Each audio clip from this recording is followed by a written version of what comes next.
28 governments said yes to a treaty, confirmed the treaty. 3 institutions on European level said yes, that's a good treaty. And now 1 parliament said no. There's a clear majority. That means for me that the ball is in the field of our British friends and not so much on the governmental side, mainly on the parliament side. We have there a camp of hard Brexiteers, we have a camp of those who want to stay in the European Union, we have a camp of Norway Plus, a camp of CETA Plus, whatever. So please, please, please tell us, finally, what do you want to achieve? Give us a clear orientation, and then Europe is ready to conclude the negotiations in a good way. The third element I want to put on the table is reflect again on our goals, when we have now a difficult political situation ahead of us. And we started with clear principles. For example, for me, the idea of the single market, and especially the idea of the freedom of movement, that the Europeans on this continent can freely decide where they want to live, is a great achievement of this European Union. And I did and I will defend this principle, whatever the outcome of a British vote is and what will be. And we have other elements in mind. For example, the idea of avoiding a hard border in Northern Ireland, or the question of keeping the rights of the citizens strong and alive. And that's why I must say I don't see any room of manoeuvre if the British friends want to have renegotiations, and if they have further requests to the negotiations, then we have also the right to ask for further questions, and then we open the whole box. Not only the British questions will be on the table if there would be any kind of renegotiation. So for me, there is at the moment no room of manoeuvre for any renegotiation. Then the final statement I want to make is, I'm traveling around Europe at the moment as a candidate, like we all do, and I see nobody in the European Union who thinks that the British approach is a clever approach. Nobody is telling this to me. British people, the people in the European Union tell me more that they see political chaos, they see economic uncertainty in the British development. That's why our main message is, in the election campaign ahead of us, don't follow the nationalists, don't follow the egoists, they are liars. It's much better to reform the European Union than to leave or even destroy the European Union. Very good.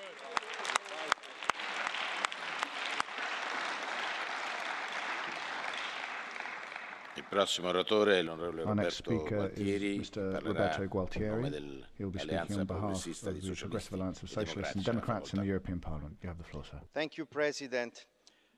After 2 months of postponement, we now know the position of the British Parliament.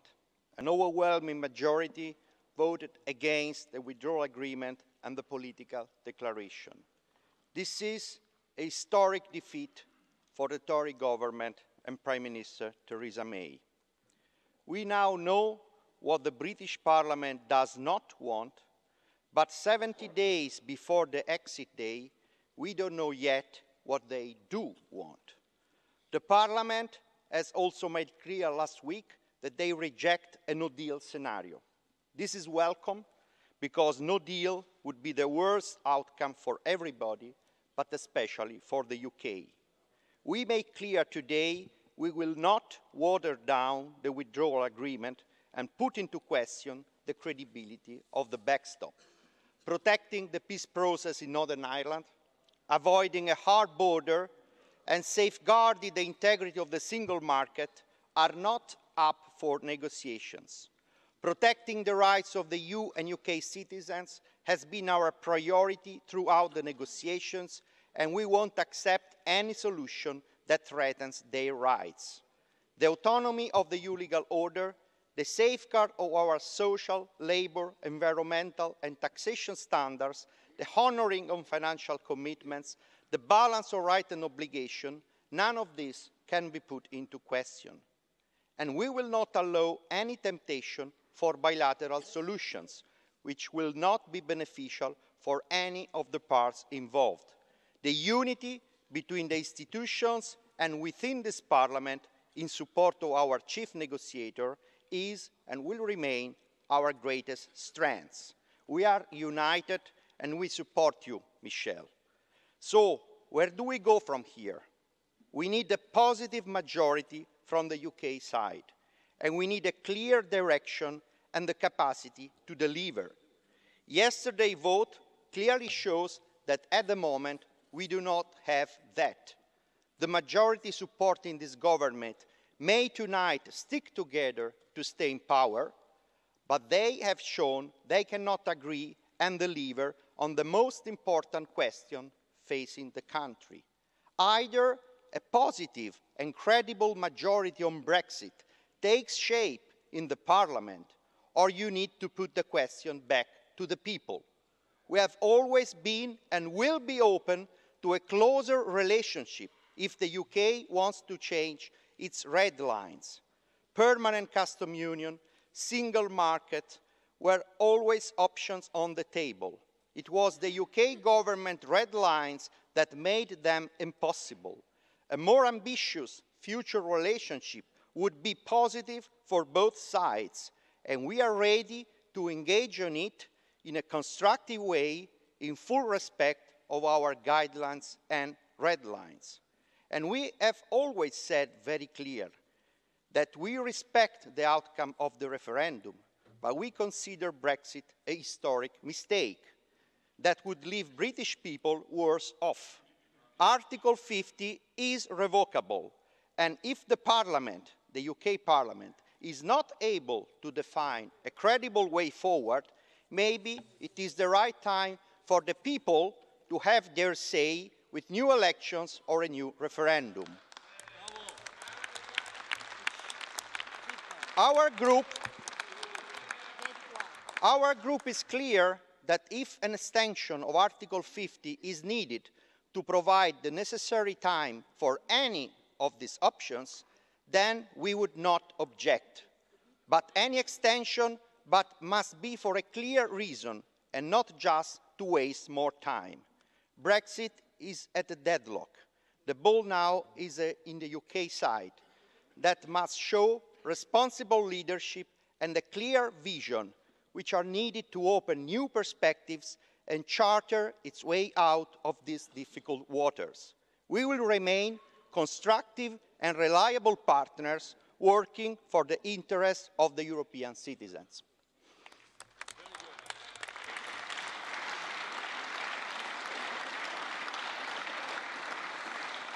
Per il gruppo dei conservatori e dei riformisti europei prende la parola l'onorevole Kamal. Thank you very much, Mr. President, Mr. Barnier, Mr. Timmermans, and Minister. Can I first of all start by thanking both Mr. Barnier and Mr. Timmermans for their measured speeches this morning. I thought they were very fair, and people can't really have much to complain about. Let me speak today as someone who has observed the debate about the UK's membership on the EU from both sides of the Channel over the last few years. As someone who has regularly spoken to individuals on both sides of the negotiating table and at times suggested solutions to unlock some of those difficult issues. And as the leader of the ECR group that not only tells you what we are against, but offers alternative solutions.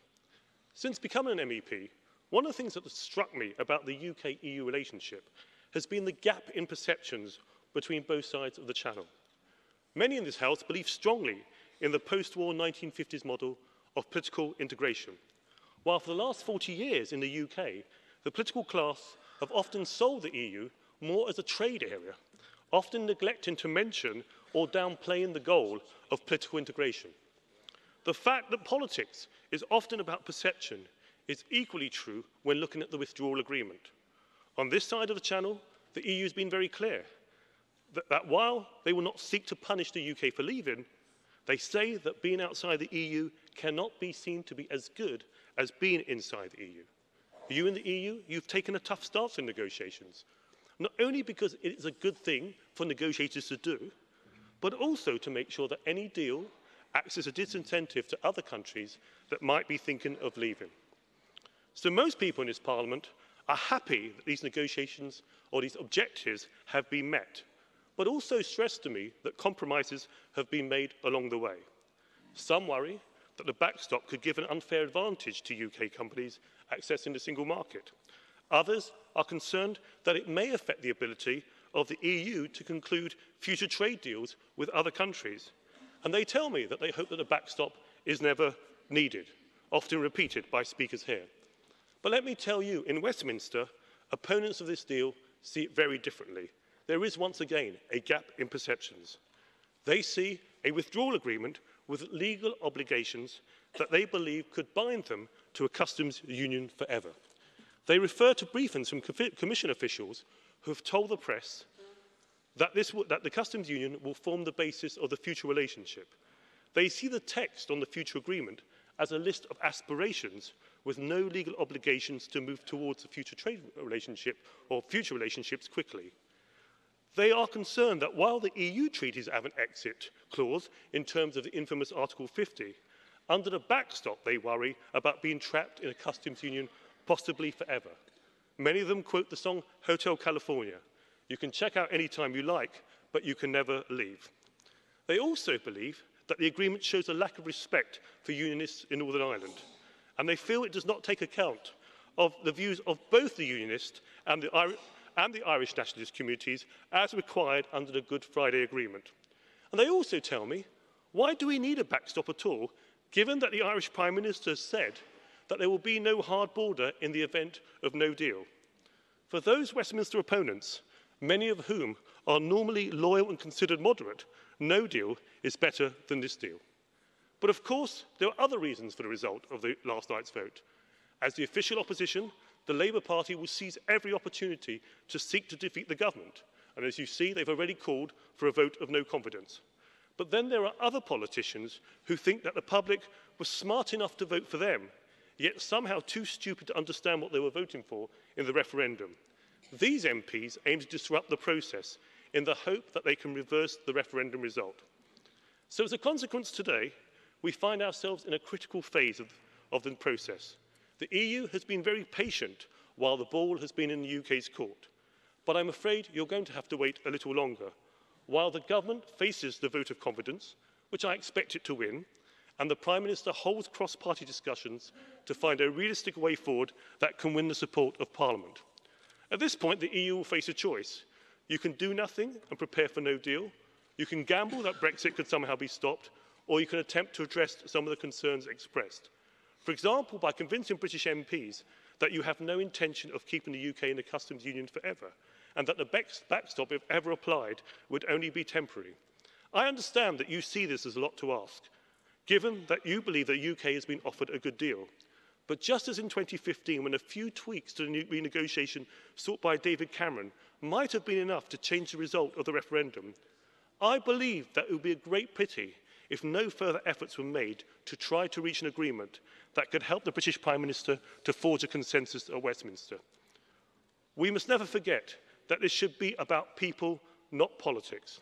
And whatever our views, we should remember that our decisions in the coming days and weeks will affect people's jobs, the success of companies and the growth of our economies. Monday's letter from Presidents Juncker and Tusk hinted at more flexibility. Let us see that when the Prime Minister comes back, if we could turn that flexibility into concrete proposals to address the concerns that arose in the lead up to last night's vote. Only then can we stop looking back at the past, move on from the present negotiations and look to build a more honest relationship for the future.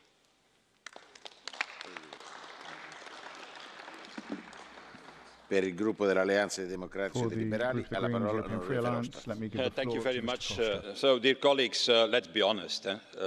We had hoped for another outcome, but we knew already a few weeks that this would be the outcome of the vote.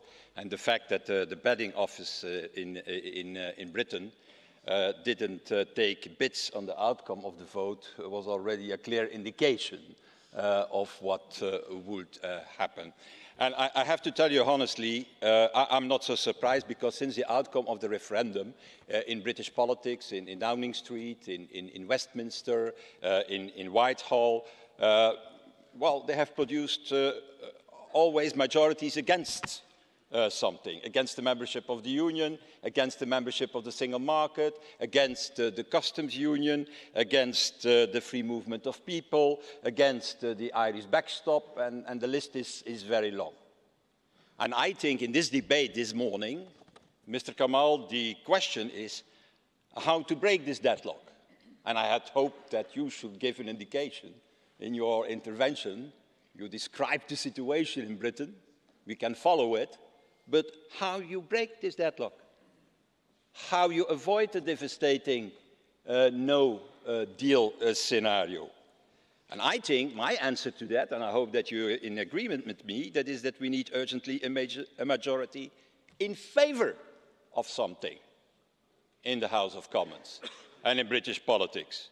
A majority in the interest of Britain and a majority in the interest also of the Union. And I think that can be achieved if finally the political parties in Britain, and I mean all political parties, not just the Conservative Party, if all political parties start to put the interest of the country, the interest of Britain, above their own narrow party political interests. That is key in Britain. Let me tell it differently. That Mr. Jeremy Corbyn wants to become Prime Minister of his country is legitimate. That Mrs. May wants to stay Prime Minister of Britain is legitimate. That the SNP wants to use the situation to have an independent Scotland is legitimate. That the DUP wants to keep the unity of the country is legitimate. All these legitimate ambitions that everybody has, they are legitimate. But what is more important is that they all come out of the trenches now. That they transcend the binary system in which they are locked for the moment, a system that has produced antagonism. Let's be honest, the Brexit started as a catfight inside the Conservative Party, on the back of the European Union. That was the start of the whole discussion. But today it's something completely different. It's not longer a catfight inside the Conservative Party, it's an existential problem of Britain, of Britain's future and of Britain's souls. So it's not longer a catfight anymore.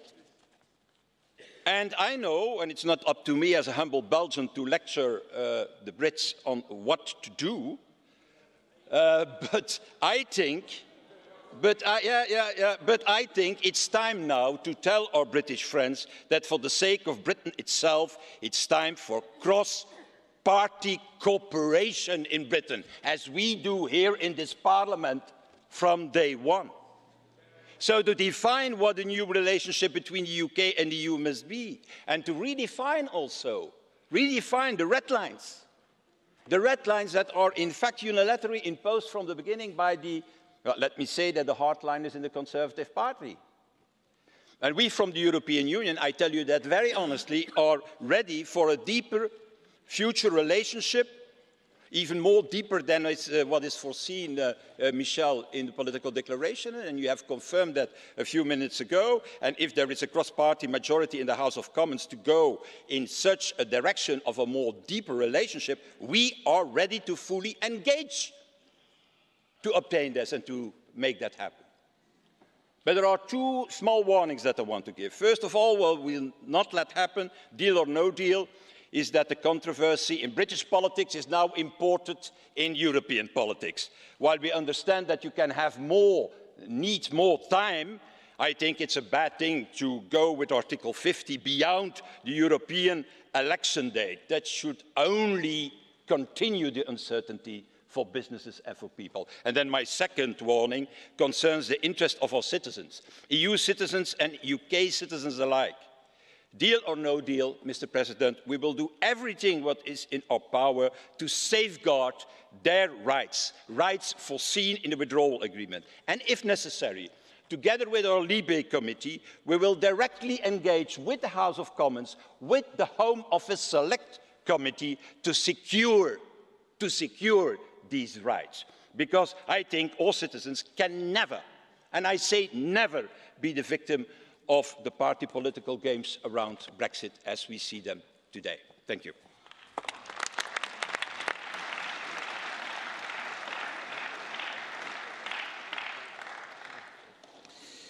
Per il gruppo dei Verdi, la parola all'onorevole Philippe Lambert. Mr. Philippe Lambert. Grazie, Presidente. Dear colleagues, what we witnessed yesterday was an improbable coalition of members of the British Parliament who, for often opposing reasons, voted massively against something. That something being a withdrawal agreement that, taking into account, one, the legal constraints set by the Good Friday Agreement, which, don't forget, is a peace agreement. B, the red lines set by the British government itself. And C, yes, the preservation of the foundations of the European Union and their integrity is the only withdrawal agreement possible. And we in the European Parliament stand firmly, staunchly behind that negotiated agreement as Michel presented it. Now, second point, I'm encouraged to see that an amendment that was tabled, which basically amounted to create the possibility for the United Kingdom to unilaterally get out or breach the Good Friday Agreement, was massively rejected. I'm really encouraged to see that on both sides of the channel there's determination to preserve the Good Friday Agreement. And do not underestimate the potential that any unilateral action in Northern Ireland could spark, again, violence, and we don't want this. Now, we have a vast majority against the withdrawal agreement, and I understand there's a vast majority against a no-deal scenario, but make no mistake about that. A no-deal scenario is what will automatically, by default, happen if no positive majority can be found for an alternative that would probably require the British authorities to reconsider their aspirations for the future relationship. If the House of Commons is either unwilling or unable to find such a positive majority, then, as a Democrat, I believe that the only alternative will then be to ask the British people to choose whether they want Brexit along the lines negotiated both by the British government and the... Dear colleagues, my understanding of British traditions is courtesy and fair play. I've seen more than my fair share of interruptions by British MEPs here. I would expect, basically, British MEPs to stand by the values of their own countries. And this is why I cherish the membership of the United Kingdom into the European Union, because you can bring a lot to our union. Now, as I said, the only other option would be to go back to the British people to decide between Brexit as negotiated or to remain in the European Union. Finally, and I will conclude there, there's a lot being said in the discussion about the economy, about business. I would urge all of us on both sides of the channel to keep in mind the 3 million citizens of the European Union in the United Kingdom and the 2 million British citizens on this side of the channel. And that reminds us, because they are held hostage by this ongoing chaos. And this should remind us that democracy and politics is and must remain about people's well-being. Thank you very much. Per il gruppo confederale della sinistra europea, sinistra verde nordica, alla parola l'onorevole Martina Anderson. Akarja, we support the backstop as the least damaging way forward, but it can't be watered down nor renegotiated. Daily, the British government shows contempt for the people of Ireland and a complete disregard for the Good Friday Agreement. The part of the British establishment that the DUP supports has always been opposed to the Good Friday Agreement. Some see Brexit as a way to get rid of it. No positive resolution for Ireland will ever come from a British Parliament. It never has, and it never will. In contrast to the frustrating and infuriating circus at Westminster, the EU is committed to supporting the Good Friday Agreement in all of its parts. One vital aspect of the Good Friday Agreement presents a route out of this mess for Ireland. And, Mr Verhofstadt, it is both legitimate and democratic. It states that once the British Secretary of State considers that there has been demonstrable attitudinal change, she will trigger a border poll on Irish unity. Well, there has been demonstrable change. Theresa May knows that. She stated so publicly, as does Karen Bradley. The Irish government needs to take more account of what the European Council statement of April 2017 stated, which was, in the event of a successful democratic vote on Irish unity, the north of Ireland would remain part of the EU. That was referred to as the German clause. In the meantime, Ireland needs a contingency plan to uphold the Good Friday Agreement in all of its parts. Supporting and preparing for the holding of a referendum on Irish unity has to be part of that. So let's de-dramatise that conversation. We are entitled to the right to decide our future without external interference. That's a Good Friday Agreement provision. So let's have our say on what union we want to be a part of. James Connolly's words grow in significance day by day. He said, "The British government has no right in Ireland, never had any right in Ireland, and never can have any right in Ireland." Per il gruppo Europa della Libertà e della Democrazia Diretta, la parola all'onorevole Farage. Your Excellency, Mr Barnier, Your Excellency, Mr Timmermans, these are the terms that the British Prime Minister used in her begging letter just a couple of days before the Brexit vote. And I think the fact she used those terms is entirely consistent with the entire negotiation. I realised on the 8th of December 2017 where this was going, where to meet a deadline set by Mr Barnier, an unelected bureaucrat in Brussels, the Prime Minister left Downing Street at 4:15 in the morning to fly to meet you. And running up to the deadline, she signed up to the principle of the Irish backstop. The pass was sold from that moment. It has been throughout a total failure of leadership, but perhaps more significantly, she hasn't learnt or heeded the historical lesson that if you appease bullies, they always come back for more. She's behaved like a leader of a nation defeated in war. And that is why this withdrawal agreement looked more like a surrender document, and it was smashed to pieces in the House of Commons last night. She, of course, believed that she'd get some concessions from you today, but it's perfectly clear with what you've said, there are no concessions to come. She is still our Prime Minister, and that of itself is quite remarkable. If she had any sense of honour, she'd be gone by lunchtime today. There are some, Mr Barnier, there are some here who say you've wasted 2 years of your life. I disagree completely, because you've got us now exactly where you want us. And that's despite the fact that 500 MPs voted for Article 50, which of course makes very clear that there are 2 years in which to negotiate a withdrawal agreement or we just leave. And that was backed up, of course, by the Act of Parliament, the Withdrawal Act, which once again says, unconditionally, we leave on the 29th of March. Now, Mr President, you say there's no support for no deal, but then you all thought there was no support for Brexit in the first place. You might be surprised how quickly public opinion is changing. Mr Timmermans, you say this would cause great harm. But if we leave on no deal, if we stick to the law as it is, we become an independent country. And I would say to you, what price? Freedom.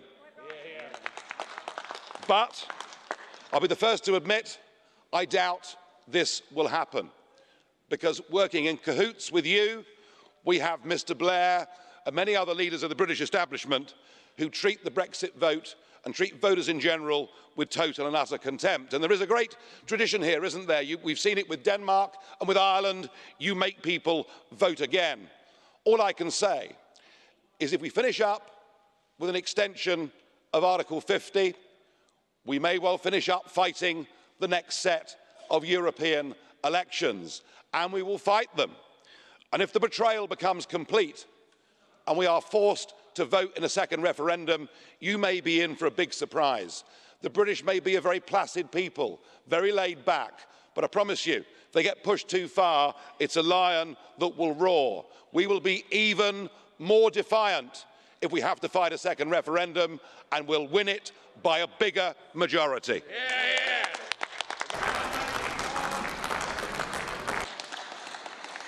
Per il gruppo now, Europa delle for the Nazioni Europe of Nations e and della Freedom Libertà, group, the floor.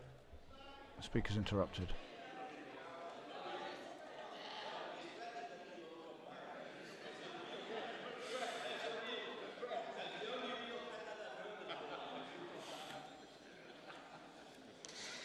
Per il gruppo Europa delle Nazioni della Libertà, la parola all'onorevole Batten. Now goes to Mr. Batten. Thank you, Mr. President. We've seen 2.5 years of an elaborate political charade based on an entirely false premise, which is that you can't leave the European Union without a deal. There never was going to be a deal. There never is going to be a deal.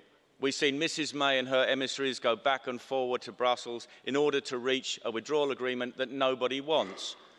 The Remainers don't want it because they don't want to leave. The Leavers don't want it because under it we don't really leave. And what is the purpose of it all, which has now been extended? It is to wear the British people down to the extent where they accept defeat and surrender, and the result of the referendum is overturned.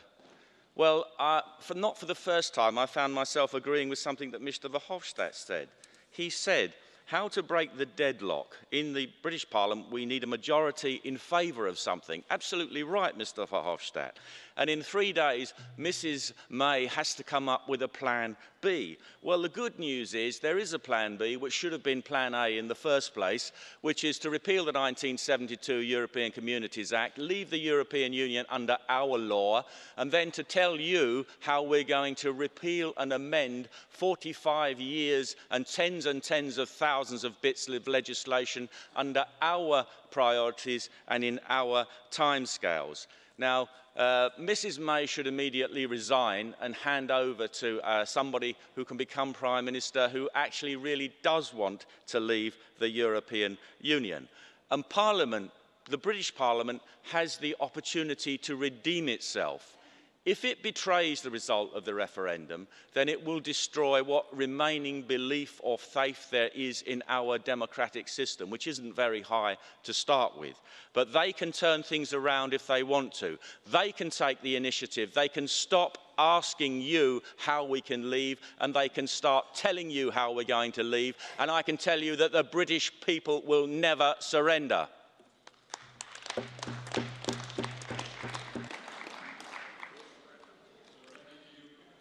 La parola all'onorevole Dodds non iscritta. Let me now give the floor to Mrs Dodds on behalf of the non-tax members. Mr President, and thank you to those from the Commission and Council for their contributions.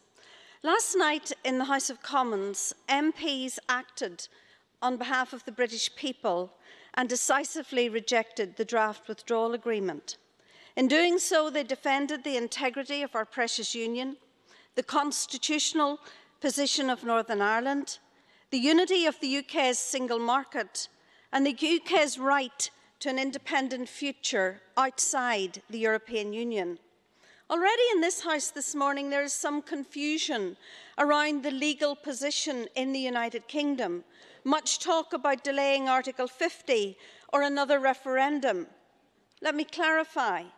It is the legal position that the United Kingdom leaves on the 29th of March 2019. This is the one clear element of law within this whole conundrum. There has also been much focus on the backstop proposal, much ill-informed talk and threats of violence if Europe doesn't get its way. Again, I repeat in this House, we in the DUP do not want to see a hard border, but the intransigence of Dublin, EU leaders in this House in demanding the backstop leaves a no-deal option on the table. By refusing to countenance legally viable changes to the draft withdrawal agreement, these institutions made the result of yesterday's vote inevitable. All sides have said that there can be no hard border under any scenario. We should now direct our energy to a positive and beneficial negotiation on trade, which minimises all frictions at all borders without the controversy of the backstop. Ultimately, this is where the answer has been all along, and it is where progress will be unlocked. Thank you.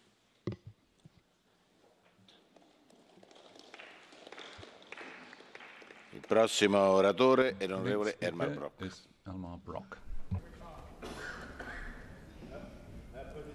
Frau Ratspräsidentin, Herr Vizepräsident, lieber Michel Barnier, Kolleginnen und Kollegen.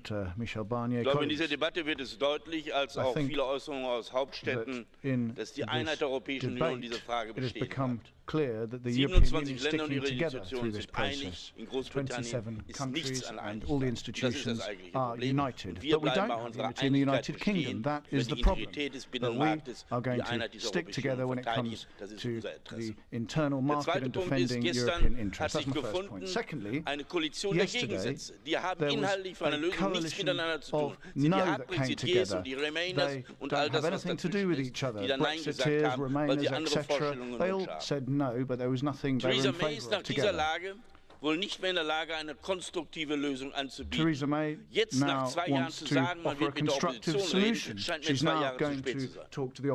Und ich glaube, es ist jetzt wichtig, dass aus dem Parlament heraus ein Vorschlag gemacht wird. Aus dem britischen Parlament heraus eine konstruktive Lösung auf die wir dann entsprechend reden können. Und wenn beispielsweise Herr Corbyn gesagt hat, er möchte eine Zollunion haben, dann soll er diesen Vorschlag einbringen, eine Mehrheit dafür besorgen. Das wäre kein Problem für uns. Und in bestehenden Verhältnissen dies mit hinzuzufügen und die eine Lösung zu finden, das wäre uns sehr willkommen. Und wenn es da eine konstruktive Lösung gibt, dann sollte man dieses entsprechend machen. Ich meine, dass es jetzt vorbei ist mit parteipolitischen und personellen Ambitionen in der britischen Politik, die es unmöglich gemacht haben, dass in Parteien und zwischen Parteien eine Mehrheit ist. Und deswegen sollten wir jetzt warten, bis die Briten ihre Dinge zusammengebracht haben. Herzlichen Dank. We need to move on that now. Thank you.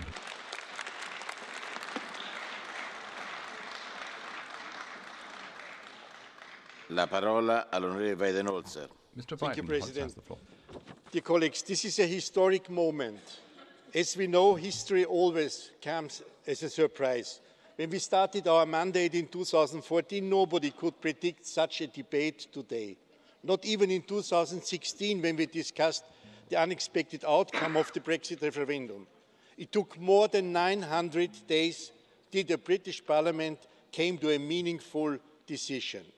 Months of uncertainty are behind us, and also the result is clear, very clear. The future development is still not foreseeable at all. Only one thing is certain: we are running out of time. 70 days to go. This great nation is sleepwalking towards the edge of the cliff. Yesterday's vote should be seen as a wake-up signal. We could start discussing accountability, bad governance, or how a small self-centered elite was hijacking the country's future for short-sighted reasons. It is evident that British conservatism has dramatically failed.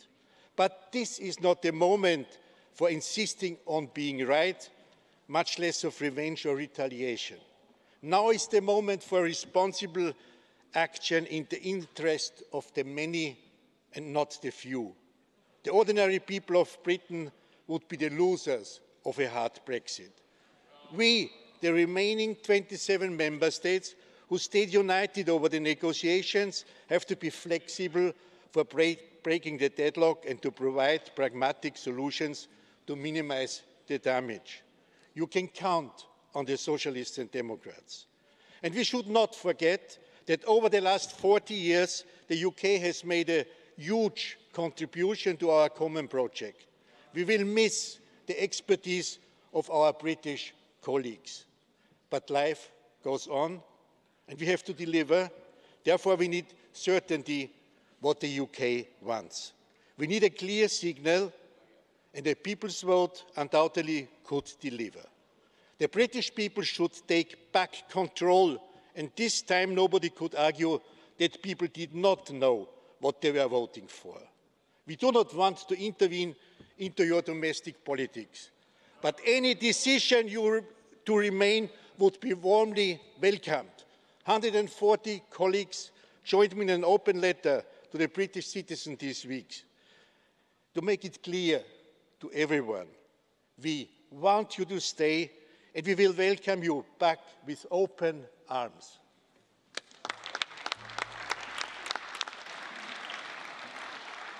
Mr. Weidenholzer, there is a blue card for you. Do you want to answer? No, thank you. Honourable Smith. Mr. Smith, you have the floor. Grazie, Presidente. Chers collègues, good morning. I do feel for you all having to put up with this nonsense, and I do apologise for it. But it cannot have escaped your notice that the United Kingdom is in fact not overly united and is led by a Conservative administration that is even less united still, sadly. Now, I represent Scotland. Our position is clear on these matters. We want to stay. We voted to stay. We want to remain within our family of nations. Now, you have to, colleagues, you have to deal with the United Kingdom as you find it. You have to respect the United Kingdom's constitutional order. I respect that. But Scotland's position on this is clear. There's no good Brexit. It's bad news for Scotland, it's bad news for the United Kingdom, it's bad news for the United Europe as well, the European Union. My job is not to mitigate Brexit, it's to stop it. And I'm very proud that there are so many UK colleagues here working across the party lines to bring sense to this process. So 2 points to close. Firstly, we need more time. I apologise for that, but that's the reality of where we are. If you want to keep us in, we need more time to do so. A referendum may well be a way out of this process. We need more time to put that case together, and to make that case, now the United Kingdom government might just possibly be starting to listen to other voices than itself. Secondly, citizens. Too many people across the length and breadth of our European continent are feeling too anxious right now. UK nationals across the EU and EU nationals within the UK. We have a lot of work within the withdrawal agreement on citizens' rights. Those provisions must be spun out into a ring-fenced agreement now to give those people clarity and certainty over their day-to-day lives. They feel prisoners of a process they do not control, and it is not good enough. And as this House, the People's House of Europe, we have a duty to our citizens. Our Commission has done a great deal of work to try to guarantee those rights, but in the absence of complete buy-in from the United Kingdom government, we must act and unilaterally guarantee those rights of citizens now.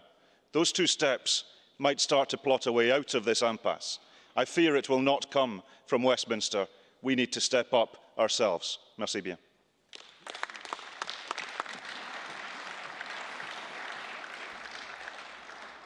Mr. Smith, there is a blue card for you. Do you want to answer? May I ask who it's from? I will not give Mr. Coburn any more oxygen than he deserves.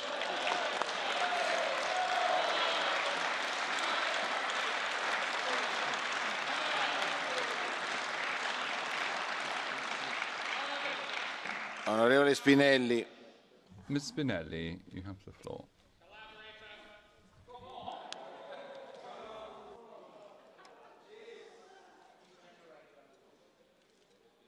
Onorevole Spinelli, prego.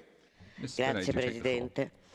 La prospettiva di un non accordo sul Brexit rappresenterebbe una lesione grave del Good Friday Agreement, su cui i cittadini nordirlandesi finiranno col pronunciarsi. Ma anche per i cittadini europei nel Regno Unito e per gli inglesi che vivono nell'Unione l'orizzonte è scuro.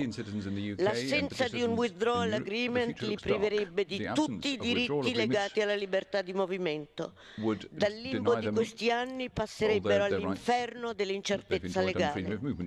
Difficile dire come si potrà uscire da questa massiccia sconfessione della linea dell'esecutivo senza che il popolo sia di nuovo interpellato.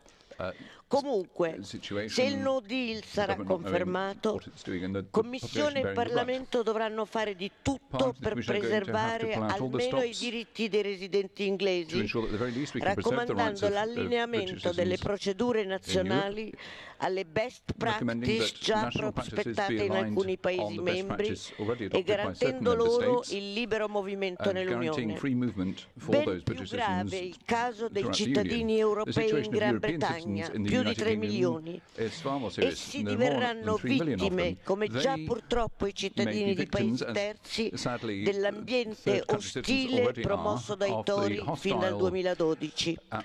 Le promesse di Theresa May potranno essere revocate d'un colpo dal Parlamento inglese. Solo un trattato internazionale che salvaguardi i diritti iscritti nel withdrawal agreement darebbe loro certezza giuridica.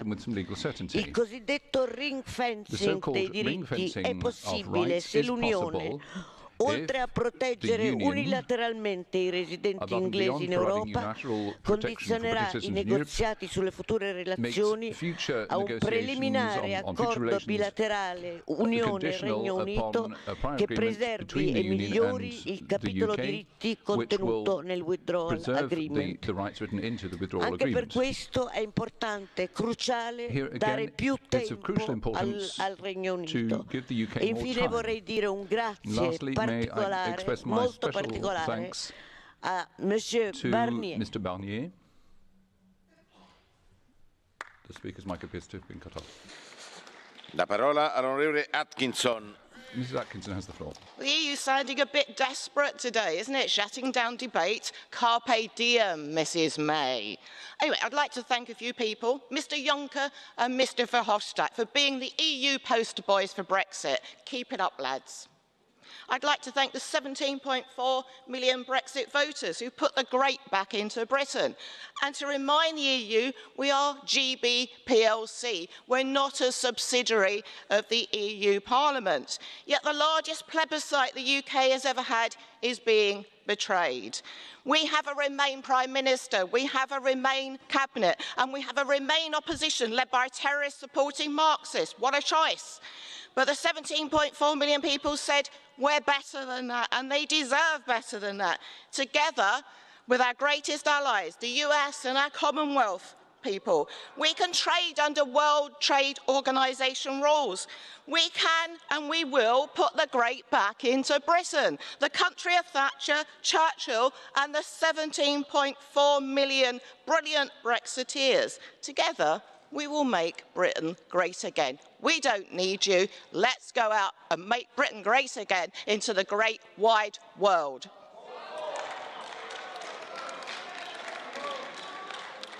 Our next speaker, colleagues, our next speaker for 2 minutes, Mr. Kelly. The mind boggles with some of the things that are being said here today. Having said that, I just want to say that the vote in the House of Commons last night, while it was disappointing, it was entirely predictable. And I think one thing that's very clear, though, before the vote in the sense, the unity of the EU27 is to be admired. And thanks to Michel Barnier, who's done a tremendous job, and everybody involved in that. And Ireland would like to express its gratitude for that. I must take issue, though, with a comment made by Arlene Foster yesterday, when she said there's no need for the backstop as we never had a hard border. My goodness, try telling that to those who were killed when they were crossing the border, who were subjected to searches by British soldiers, who saw the watchtowers, who were victims of the violence and indeed terrorist acts. I must say that this is not helpful, and because of that violence we had the Good Friday Agreement. And in fairness and credit to Theresa May, Michel Barnier and the EU as a whole, they did everything in the withdrawal agreement to ensure that the Good Friday Agreement would be observed in all its parts and that peace would continue in the island of Ireland. Also, I want to say as well, though, to my colleague Martina Anderson, that this is not the time to be calling for a referendum on Irish unity. It's not the Irish government's position, it's not what the Irish people want, even though we aspire to united Ireland. We know to be calling for it at this time is divisive, and that is not what we want. The big worry now for most people is that there will be no deal, that the United Kingdom will crash out of the European Union, and preparations are in place in case that is the outcome. But I think it's important that the United Kingdom would make a decision that that is not what they want. I have no doubt that the good people of the United Kingdom do not want that scenario, and if given the opportunity, they will express it. So I think, while clarifications may be needed from Brussels regarding the withdrawal agreement, the sensible thing would be to consult those who actually voted for Brexit in the first place, the British people, and ask them, is this really what you want? I think they will say emphatically no.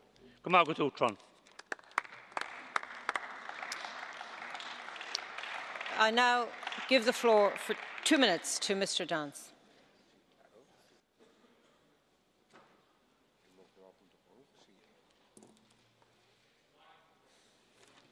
Oh, really? Thank you.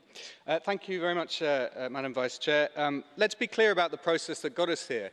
Governing in the interests of the Conservative Party and the Conservative Party alone, and not even being very good at that, has got us to this situation. And we very, very firmly believe that this government has had its day. But that is, of course, a discussion that has to take place in the UK. Whichever party is in power, they will find themselves, when it comes to Brexit, faced with this choice.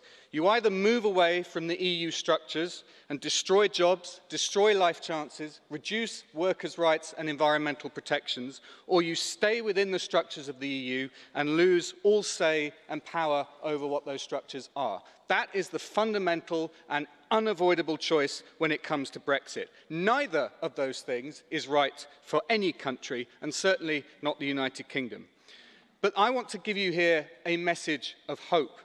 Because Britain, thanks to the people opposite and their ludicrosity, we have now got the biggest pro-European movement on the continent. We have millions and millions of people who are prepared now to go out there and defend the values of this place, to talk about in open terms about why we are proud of what the European Union has achieved and will achieve. We will defend free movement. We will defend what the structures of this place have given not just the current generation, but generations to come.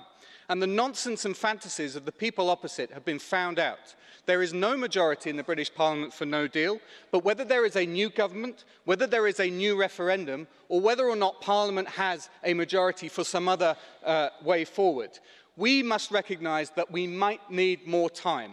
Please, colleagues, do not let the logistics of this defeat the politics of this. We have a chance to turn this around, and we need your support and your friendship. Thank you.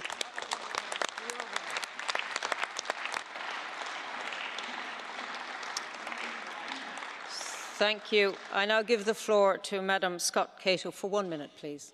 Thank you very much, President. I watched last night's historic Westminster vote here in Strasbourg with my colleagues from across our continent who are deeply concerned about Britain's Brexit crisis. Many still hope we will find a way to stay with you all. I would like to take this opportunity to thank you for your support. Brexit is a failure of leadership. Theresa May has failed to lead the country and instead has responded only to the needs of her own party. Jeremy Corbyn has failed in his constitutional duty of opposing Brexit, leaving half the country in frustration and despair. But Brexit is also a failure of solidarity. Older generations have ignored the hopes and dreams of our young people. Too many British people have forgotten about other EU citizens who are a vital part of our communities, or their fellow citizens who live elsewhere in the EU. So many have had their hearts broken and their lives turned upside down by this process. Now that the complexity and the cost of Brexit are clear, we have a democratic right to say whether it is still what we want for our country. With Westminster in gridlock, it is only right that the decision goes back to the people. Thank you. For 2 minutes, Mr. González Pons. Colleagues, after yesterday's vote in Westminster, only one thing is clear. The Commons rejected the agreement that their government signed, but they don't know what they want. We had majorities for 2 negative votes, but not majority for a positive one. After months of illusions, false hopes and lies, it's time for the British Parliament to accept the truth. Brexit is not an European problem. It is a British one. So please find a solution. Everybody wants to have the best possible relationship with the United Kingdom, but not at any price. We are friends and allies, but what Britain cannot expect from us is to retry our principles for one simple reason. Being a member of the European Union is not an economic decision, but a life choice. We are a community of shared values based on the rule of law and treaties. It is not a transactional relationship. The British government created this problem, and the British government must solve it. We as European Parliament are ready to sign the agreement when it comes to us, but we are also ready to move on without it. Until yesterday, we thought Brexit was the reaction to an European crisis. Well, today we know it was the reaction to a national British crisis. Yesterday was clear there is not majority for a Brexit with a deal, and there is not majority with a Brexit with no deal. So the most sensible thing to do would be to keep calm and carry on. And to Farage, to Mr. Farage, wherever he is, with all the due respect, please be very careful using the word war, because there was indeed a war, and thanks God, British won it. Everybody learned the lesson, but perhaps not Mr. Farage.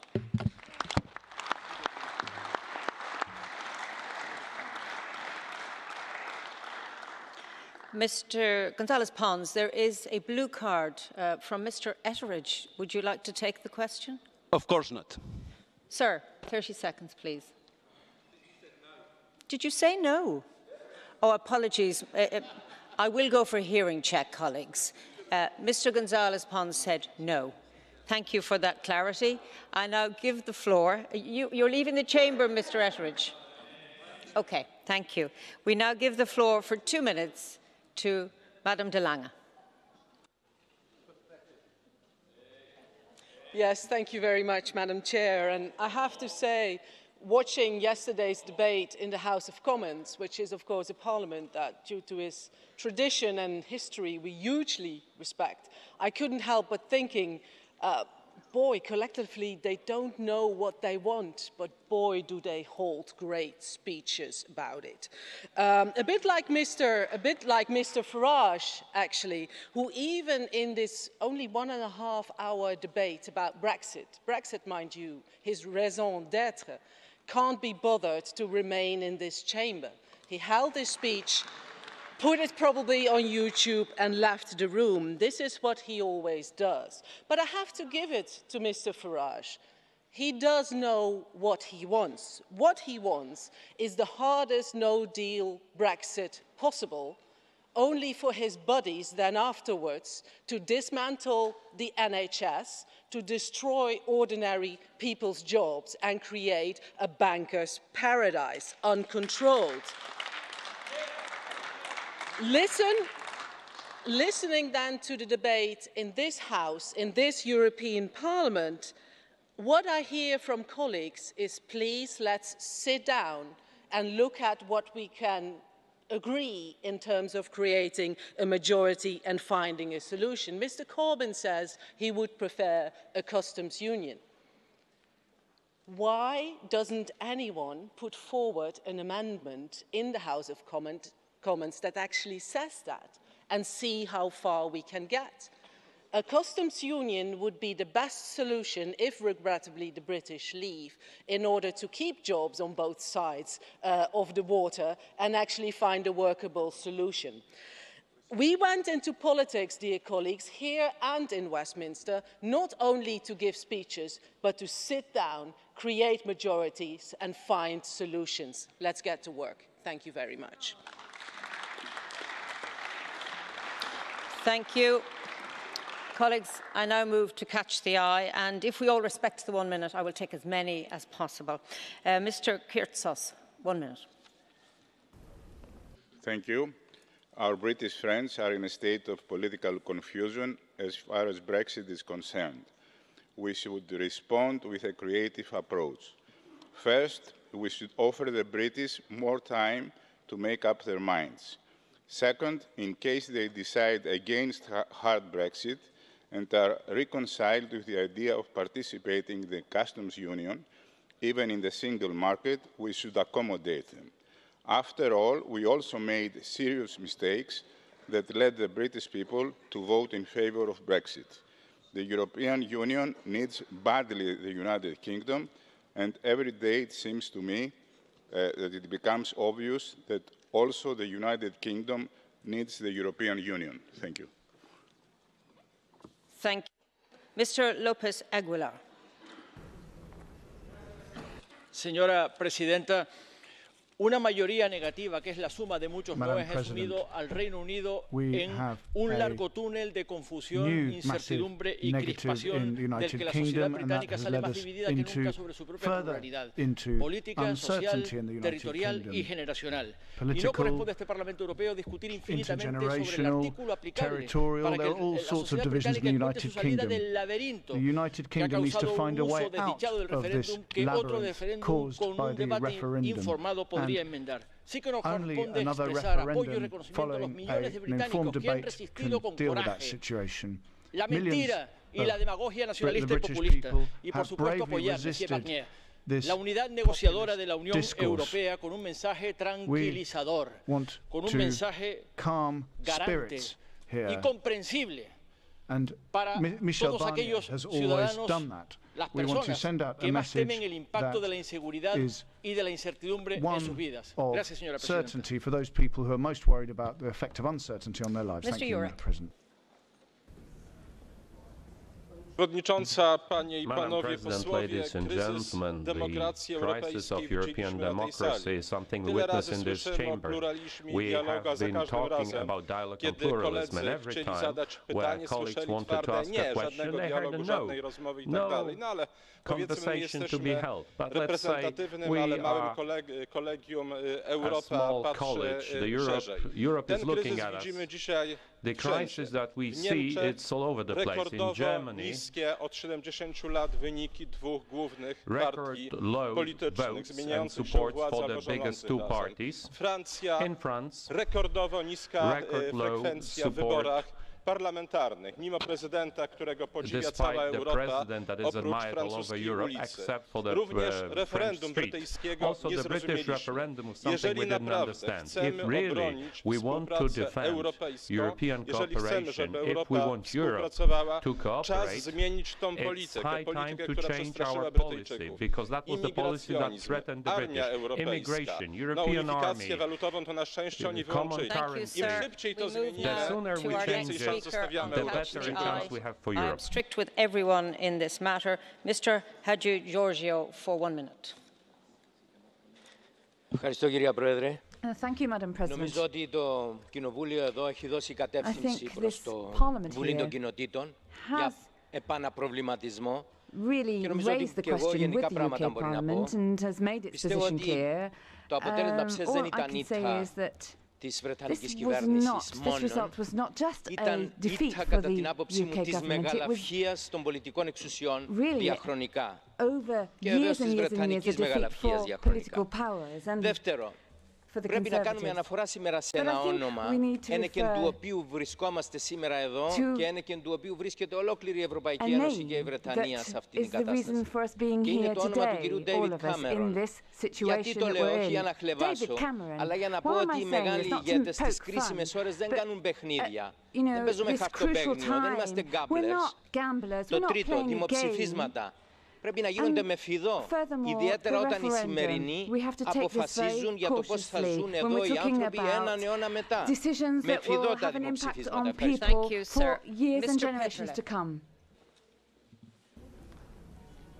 Gospa predsedujoča, imamo zmedo, krizo, škodo, časovno stisko in nepredvidljivost. Vse to v škodo Britancev in cele Evropske zveze. Strinjam se s kolegom Kamalom, da britanski državljani niso bili seznanjeni s posledicami izstopa.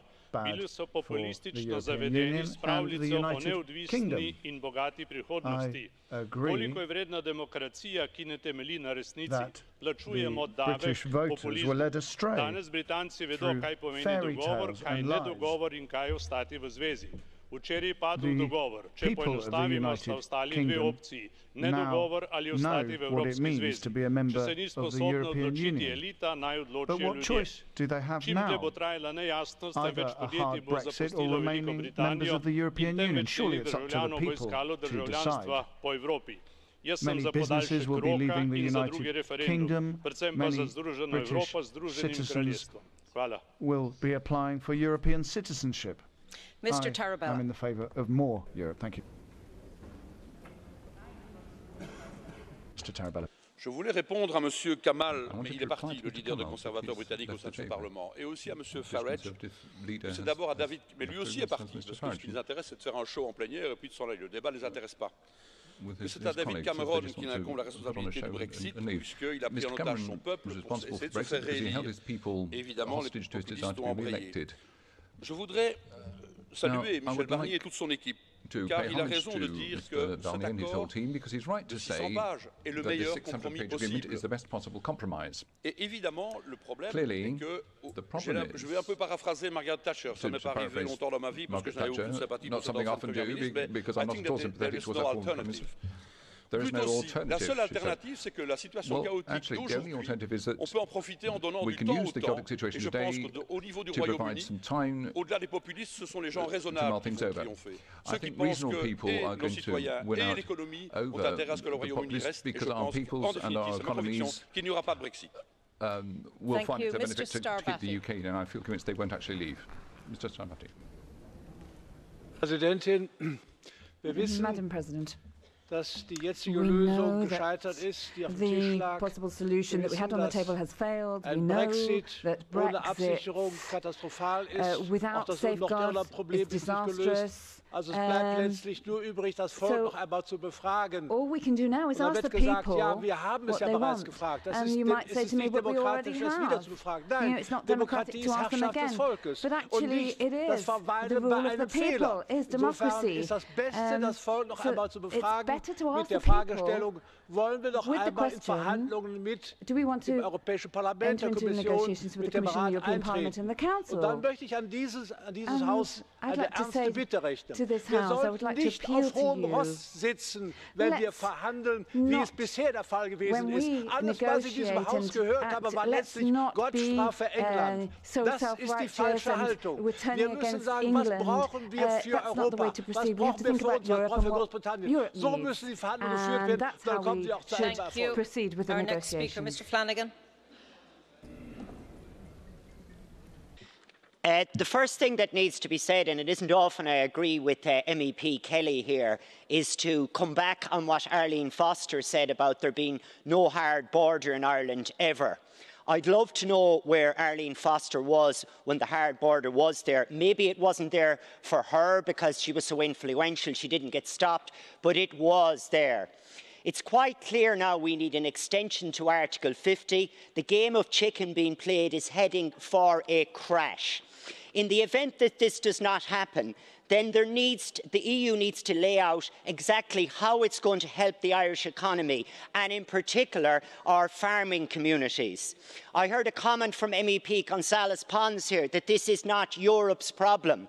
Now, people in here will argue that it wasn't caused by Europe, and that's a very, very strong argument. You can say that all day long, but it is our problem now.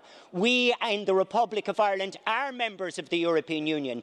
This is causing a massive problem for us. So to say this is not a European problem is wrong. Change that attitude. And Mr. Barnier, who I have to say I was worried about at first and has done an excellent job, well done. You've held your cool the whole way along the line.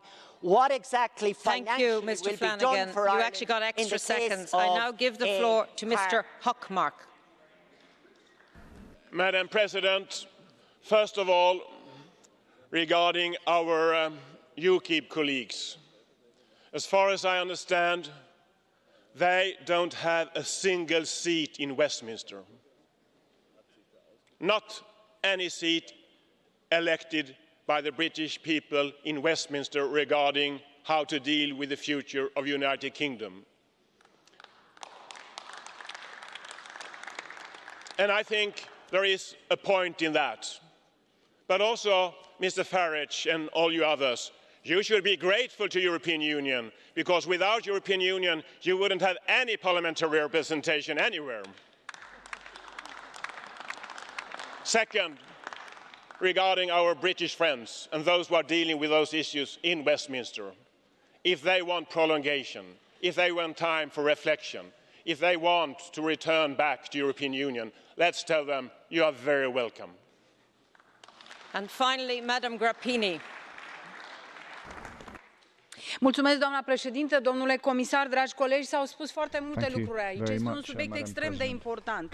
Cred că rezultă că avem o majoritate aici în Parlamentul European care dorim ca Marea Britanie să fie aici. Vreau să felicit negociatorul, a făcut tot ce trebuie. Problema nu este la noi, problema este în Marea Britanie. Și eu sunt îngrijorată de ceea ce se întâmplă cu cetățenii europeni, cu concetățenii mei care trăiesc acolo. Sunt îngrijorată ce se va întâmpla cu cetățenii britanici care trăiesc în Uniunea Europeană. Și de asemenea sunt îngrijorată de relațiile comerciale. Eu cred că trebuie să continuăm negocierile, dar Marea Britanie, prin reprezentanții, nu prin populație, pentru că populația își dorește în majoritate să fie în Uniunea Europeană. Am fost în Londra, am fost în Birmingham, am discutat cu cetățeni, cu oameni de afaceri. Toți doresc să rămână în Uniunea Europeană, dar responsabili sunt oamenii politici care dezinformează. Și am văzut recent un membru al Parlamentului European din partea dreaptă când făcea reclamă să ne instige că dacă va ieși Marea Britanie, vom plăti noi din buzunarele noastre pensii eurodeputaților britanici.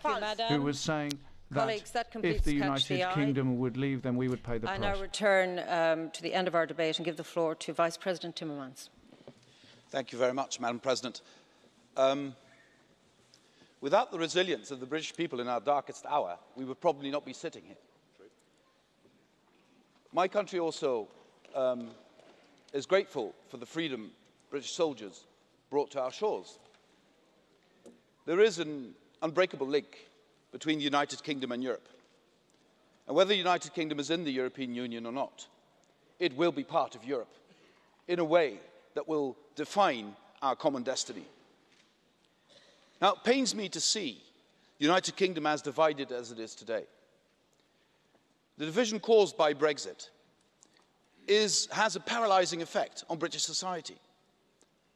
And I will remain eternally grateful, not just for our liberty, but also for the British teachers I had as a young lad who taught me to love British literature, art, who taught me the British language, the English language. And this will not change whatever happens. But I want to make one thing perfectly clear in reaction to what was said by Mr. Kamal and by Mr. Farage. I have not encountered in the Commission with Michel Barnier, nor in any of the 27 capitals, a punitive attitude in this process. Nobody wants to punish the United Kingdom for leaving the European Union. In the negotiations we've seen, there was an attitude in all capitals and in the European Commission wanting to do as little harm as possible in this process. But let's not create the illusion that this could be a process without harm. Brexit will do harm to the United Kingdom, to the European Union. It is our collective responsibility to limit that harm as much as possible. Now, what will happen in the next weeks, months, and perhaps years is up for the British people to decide. That is, in the first place, the House of Commons, where this discussion will be held. And, you know, we will have to play with a hand that will be dealt by Britain in this, whatever our thoughts are. I've never made a secret of the fact that, of course, I would prefer the United Kingdom to stay in the European Union, but that's not up to us. That's up to the British people to decide, to the British politicians to decide. But I also want to make one thing very clear about what Mr. Kamal said about the internal market, about other elements of the European Union. You can't honestly say, I'm going to leave the European Union, but I'm going to take with me everything I like, regardless of what that does to the European Union. I think we are under an obligation as European politicians, as member states, as institutions, to safeguard the essential elements of what it means to be part of the European Union, which includes the integrity of the four freedoms, which includes the integrity of the internal market. And that is non-negotiable. What also astonishes me is that Mr. Farage's pipe dream of independence would lead him to disregard completely the fundamental importance of the Good Friday Agreement for peace in Europe. It is absolutely clear to the European Commission that we have a collective responsibility as Europeans to make sure that peace remains on the island of Ireland. And for that peace, in our analysis, it is essential that there are no hard borders in Ireland. And therefore, we need the backstop. That also is non-negotiable. And it's mind-boggling. It's encouraging, on the one hand, that we have this level of European solidarity, that no one in the 27 capitals will throw Ireland under the bus under any circumstances. But it's mind-boggling that so many people in Westminster would not see the essential value of the Good Friday Agreement, and for their pipe dream would sacrifice stability and peace in Ireland.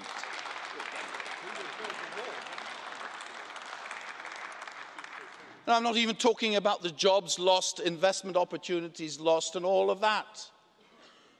And it would have been honest in this campaign that led to the Brexit vote, the vote we respect, if they'd said, we want this so much that we don't care that you lose your job, that we don't care that investment will be lost, that we don't care that there will be havoc in the NHS, that we don't care that there will be havoc on the roads. We don't care, we just want this, regardless of the consequences. That would have been an honest Brexit campaign.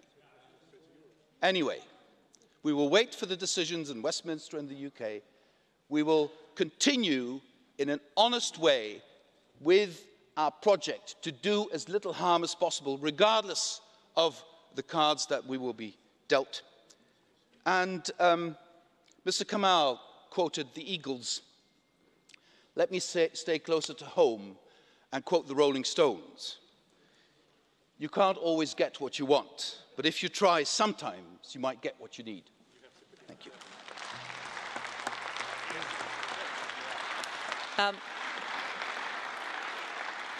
Thank you. One would like to hear people sing in the chamber, perhaps. It might lighten the mood. Thank you, Vice President. And finally, I give the floor now to Council. Madam Chiot. Thank you, Madam Chair. Honourable members, ladies and gentlemen. We obviously have to be hopeful that the parliamentary process in the UK will lead to an outcome conducive to an orderly withdrawal, and we have to be as supportive to this process as possible. Should this positive scenario indeed materialize, then we have to realize that the agreement reached on 25 of November was just the first step in a long process. We will have to keep the implementation of the withdrawal agreement under close watch so that it delivers in the interest of citizens and businesses, and the negotiations of the future relationship are unlikely to be easy.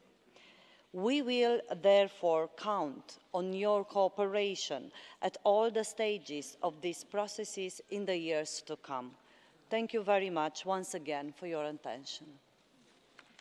Thank you, Madam, and colleagues. The debate is closed. Thank you.